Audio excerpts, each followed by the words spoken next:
We are often afraid of things we don't understand, especially those which seem content to live in the darkness or engage in activities that seem alien to us.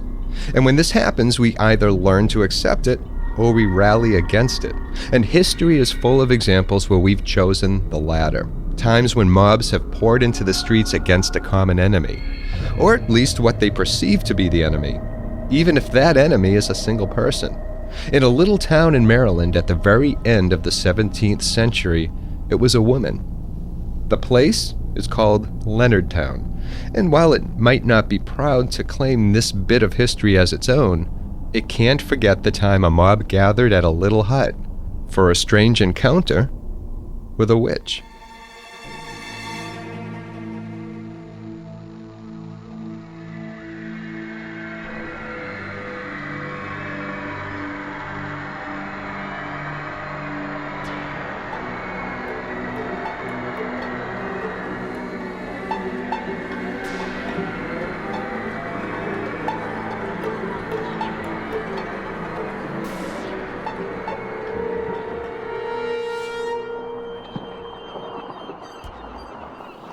Moll Dyer set foot upon the soil of the New World in October of 1677. The ship's captain, Thomas Taylor, saw his passengers off, took up stores and provisions, and set sail back to England for a new batch of dreamers who hoped to make a new life for themselves in America.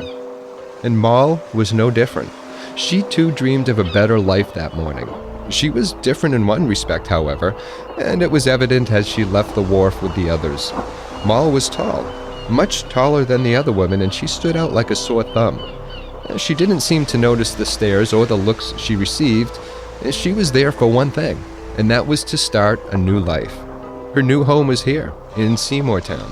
It wouldn't be known as Leonardtown until many years later, when it too had the hopes to leave the past behind and start anew. Moll eventually settled in, making her home by a creek in what would today be considered a shack. Her only companion was a large white dog who would accompany her during her trips into town for supplies. When she wasn't going into town, she spent her time in the woods, with her dog by her side poking around tree stumps and pine needles for mushrooms and plants. Moll had a reputation as a healer, and those who went to her for help often came away a little unnerved. She was, by all accounts, a strange woman, and a quiet woman with a mysterious past. And that doesn't help. When people aren't sure where you came from or what secrets your past might contain, they tend to make them up on their own. First and foremost was, why was she here alone? It wasn't uncommon for men to arrive in the New World by themselves. Those who weren't alone came with their wives.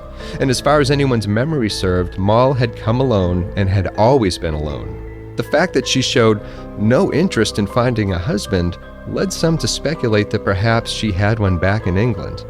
Or maybe she used to, and maybe he was dead. And if so, how did he die? Perhaps he was murdered, and perhaps his killer lived right there with them in a little shack by the creek. If these rumors bothered Moll, she exhibited no signs of it. She continued to forage for herbs in the woods and venture into town with her dog for those things she couldn't find in the forest or make for herself. The years went by, and while the stories persisted, that's all they were, just stories. As far as anyone was concerned, Moll hadn't hurt anyone, except perhaps her poor husband if the rumors were to be believed, and it was best to leave her alone. Rumors were, after all, rumors, but sometimes they take on a darker and even deadlier tone. And this was the case in 1685 in nearby Chesapeake, when a young woman named Rebecca Fowler was accused of witchcraft and hung. A few years after this, there were also the stories coming down to Maryland from Massachusetts concerning an outbreak of witchcraft in Salem. It seems the ways of the old world were infecting the new. Like any outbreak, it was best to remain vigilant and to stamp it out before it had a chance to spread. Living in the New World had its hardships, and some years were worse than others. But none, as far as the colonists in Seymourtown were concerned, were as bad as the year 1697 was turning out to be. People were getting sick, and much more than usual. On top of that, the summer months hadn't been kind to the crops either. With a low yield went the hopes of having plenty to get through the winter.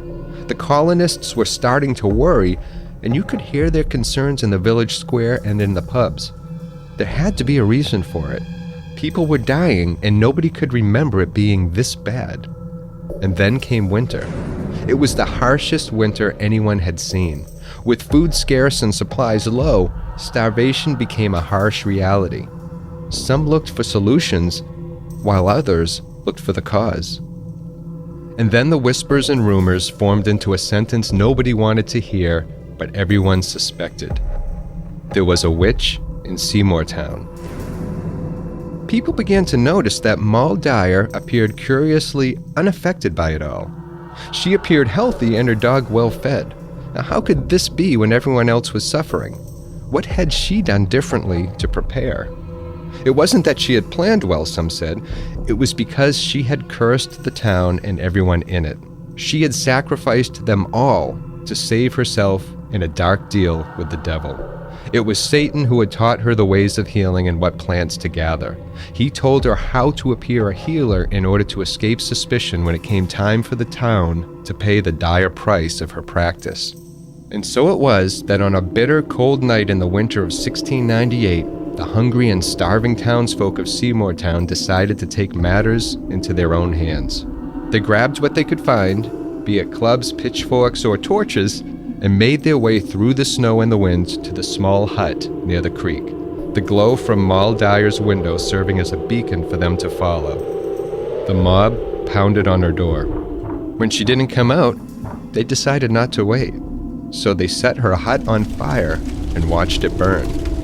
As they watched the flames engulf her home, someone went to the back of the hut to find a door open.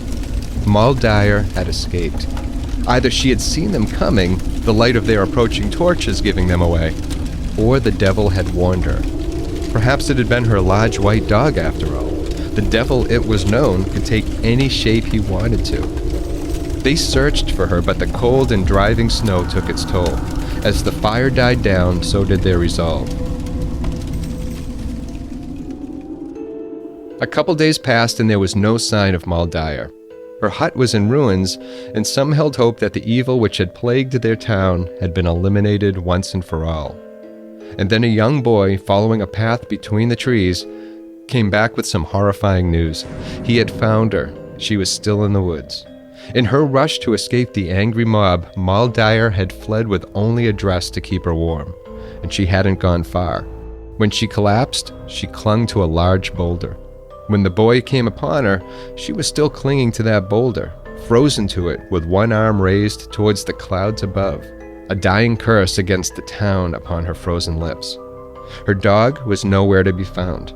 The devil had left her to move on to another town. Or had he? In the months and years following, some would claim that she still haunted the area around her hut.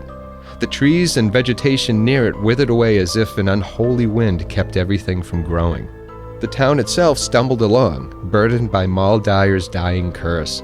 Some even say that they spotted a large white dog in the woods, running from tree to tree, only to disappear when they approached.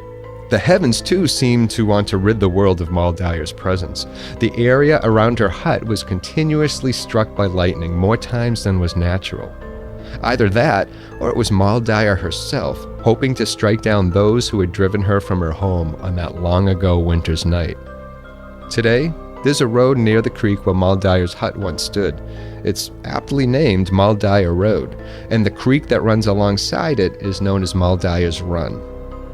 And the rock Moll Dyer died upon? You can still see it. In 1972, it was placed in front of the old jailhouse, which is now a museum and home to the Historical Society. But be careful. Those who approach the 875-pound stone have reported bouts of dizziness and other strange feelings.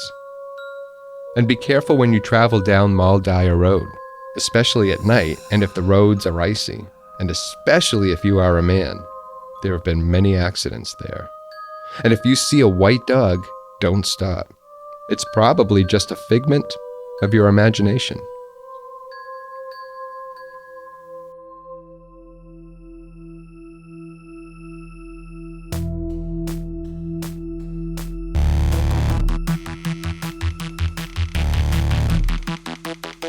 Thank you for listening. And if you haven't already, please subscribe and leave a review. It really does help others find the show. And if you know someone who might enjoy the show, please tell them about it. You can find more information and references that went into this episode by going to strangeencounters.org. I would really like to hear your suggestions for future episodes as well, especially if you've had a strange encounter with something unusual or paranormal. I would love to hear about it. All you need to do is visit the contact page for information on submitting your story. And until next time, please take care of yourself. It's a strange world out there.